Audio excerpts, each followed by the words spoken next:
Hello everyone, myself Sakshi Pramod Brok from Sri Shivaji Science College, Amravati.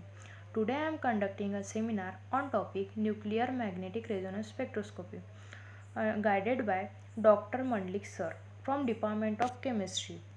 Without wasting our time, I will start my seminar. First, we will see contents.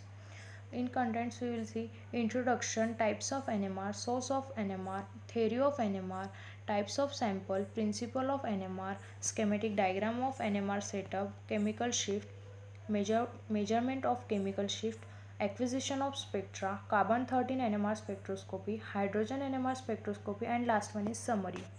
Then, first we will see introduction of NMR.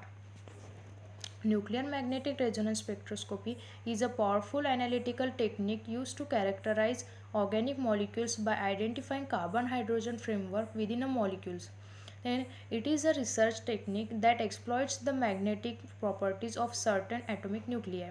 It determines the physical and chemical properties of atoms or the molecules in which they are contained.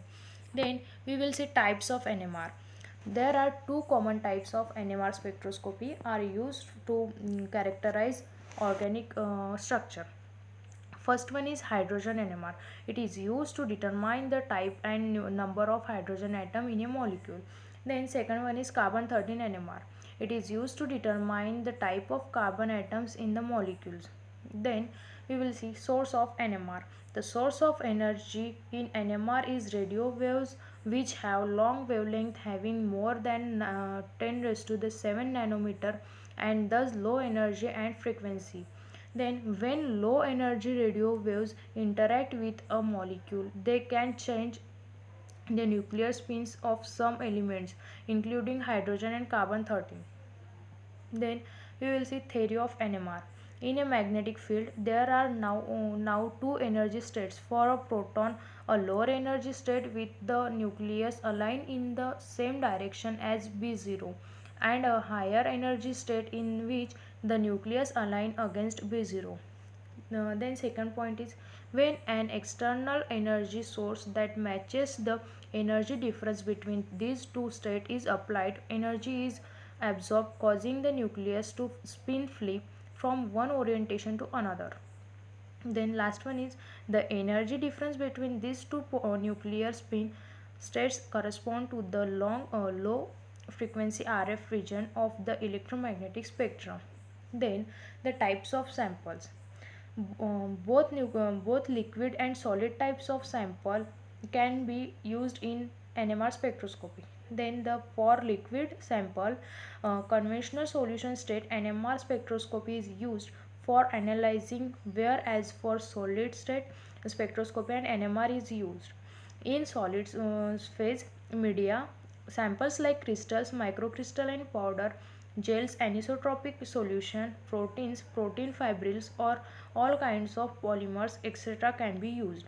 In liquid phase, different types of liquid solution, nucleic acid, protein, carbohydrates etc. can be used. In then principle of NMR, the sample is dissolved in a solvent, usually CdCl3, that is deuterochloroform, and placed in a magnetic field. A radio frequency generator then irradiates the sample with a short pulse of radiation causing resonance. When the nuclei fall back to their lower energy state, the detector measures the energy released and a spectrum is recorded. This is the schematic diagram of NMR setup. Then we will see chemical shift. The relative energy of resonance of a particular nucleus resulting from its local environmental is called chemical shift. Then NMR spectra show applied field strength increasing from left to right. Left part is downfield, then the right one is upfield. Nuclei that absorb on upfield side are strongly shielded, where nuclei that absorb on downfield side is weakly shielded. Chart calibrated versus a reference point set as 0 tetramethyl methylsilane. Then we will see measurement of chemical shift. The numeric value of chemical shift difference between strength of magnetic field at which the absorbed nucleus resonates and field strength for resonance of a reference. Then difference is very small but can be accurately measured, taken as a ratio to the total field and multiplied by 10 raised to 6. So the shift is in part per million. It absorbs normally occur downfield of TMS to the left on the chart. Then acquisition of spectra. The received nuclear magnetic resonance response is very weak in signal and requires a sensitive radio receiver to pick up. A Fourier transform is done to extract the frequency domain spectrum from the raw time domain spectrum. Good hydrogen NMR spectra can be acquired 16 repeats, which takes only minutes. However, for heavier elements, that hydrogen acquisition of quantitative heavy element spectra can be time consuming, taking tens of minutes of hours.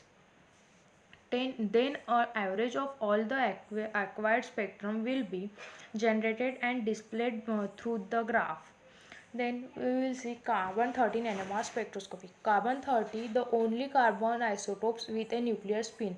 Natural abundance 1.1% of carbons in molecules. Sample is thus very dilute in this isotope. Sample is measured using repeated accumulation of data and averaging of signals incorporating pulse and the operation of Fourier transform. Then all signals are obtained simultaneously using a broad pulse of energy and resonance recorded. Frequent repeated pulses give many of sets and of date and that are average to eliminate noise. Then hydrogen NMR spectroscopy. The proton of NMR is much more sensitive than carbon 13 and active nucleus is nearly 100% of the natural abundance. It show how many kinds of non-equivalent hydrogens are in a compound. Theoretical equivalence can be predicted by seeing if replacing each hydrogen with X gives the same or different outcome. Equivalent hydrogens have the same signals while non-equivalent are different and as such may cause additional splitting that is distereotopic effect. Then the last point is summary. First point is nuclear magnetic resonance spectroscopy basically provides the detailed information about the structure, dynamics, reaction state, and chemical environment of molecules. Then it has various application in food industries, food science, chemical analysis of different products, pharmaceutical approach, etc. To analyze the carbon hydrogen framework in the molecule is the basic work of NMR technique. Thank you.